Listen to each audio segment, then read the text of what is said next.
You arguably could be one of the poster children of a physician scientist that has clearly navigated the bench to the bedside. How did you do it? I think that it was largely because of the freedom of the intramural research program at NIH, because when John Schiller and I started doing this, we had zero background in doing translational research, Right. and the word had been invented by then. And we had no background in vaccines, immunology, but we had studied papillomavirus biology, and the NIH gives you resources, and we were fortunate enough that Reinhard Kernbauer, who is a dermatologist at the University of Vienna, was a postdoc in the lab at that time, and he was willing to take a big chance. And luckily for all of us, it worked out, and luckily for patients as well. Let me follow up on that word, luck. So Lefty Gomez was an all-star pitcher for the Philadelphia Athletics and the Boston Red Sox, known for many quotes, one of which was, "I'm the man that made Joe DiMaggio famous." But his most famous quote, and the one that I really think applies to myself, is, "I'd rather be lucky than good." How do you feel about that with your scientific career? Well, clearly, luck plays an important role, but I really do feel that serendipity is easier to see and understand and exploit if you have an appropriate background, so that when something presents itself to you, you recognize it. So chance favors the prepared mind. Yes, sir. Or other people would say we make our own luck.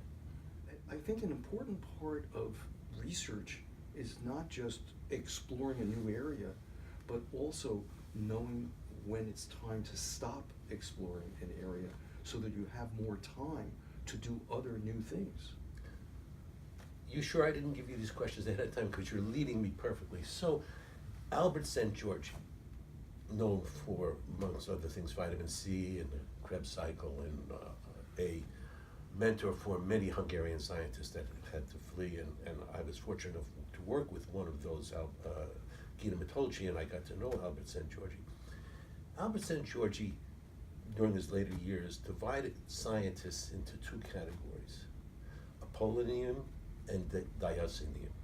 And he said that the Diocinian were the ones that worked on the fringes of scientific knowledge, oftentimes having to rely only on intuition and their gut feeling, whereas the Apollonian worked along established scientific lines, often to perfection. He also felt that the Dionysians were more likely to uncover new fields, make new discoveries. And then parenthetically, he said that the funding mechanism at that time, which was the late 70s and 80s, as he put it, unduly favored Apollonian. Two or three of your top mentors. Well, a few people who have been critical mentors during my career. When I was a medical student, Jan Vilcek at NYU, I worked in his lab. It was the first experience that I had doing research. And luckily for me, he had much more confidence in my potential than I had, because I thought I was uniquely unqualified and unsuited for doing research. But it was in part through him that I got my first position at NIH, which was a training position. And without his encouragement and support, I don't think that would have happened. The second was, again, when I was a medical student, Alvin Friedman Keene was a dermatologist at NYU, and he was really the first person to suggest that I go into dermatology. And again, I think without his encouragement and support, I don't think that that would have happened.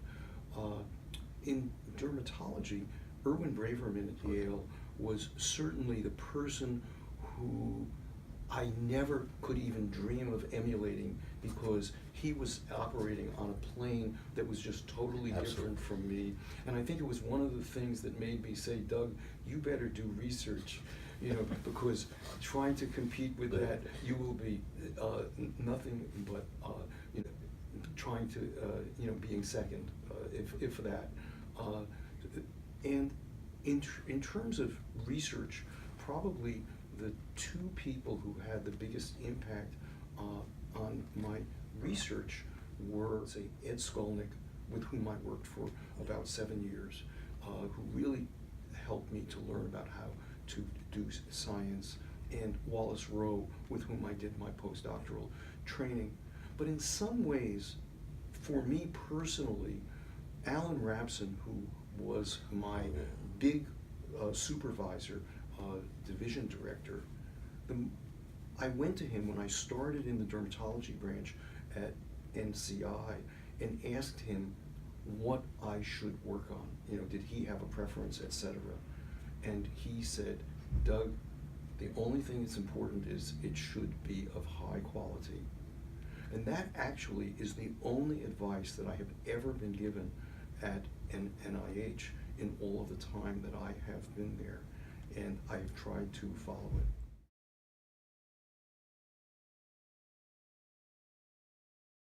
Insight into you. What 3 pieces of music would you take with What you? 3 pieces? Of music. Of would you music. take? And I would allow you to have a cuneiform Victrola or something to play Yes, on. yes. I think Handel's water music would certainly would be number 1, and probably number 2 would be "I Wish They All Could Be California Girls." I think that's a great place to end this. Thanks, Doug. Okay.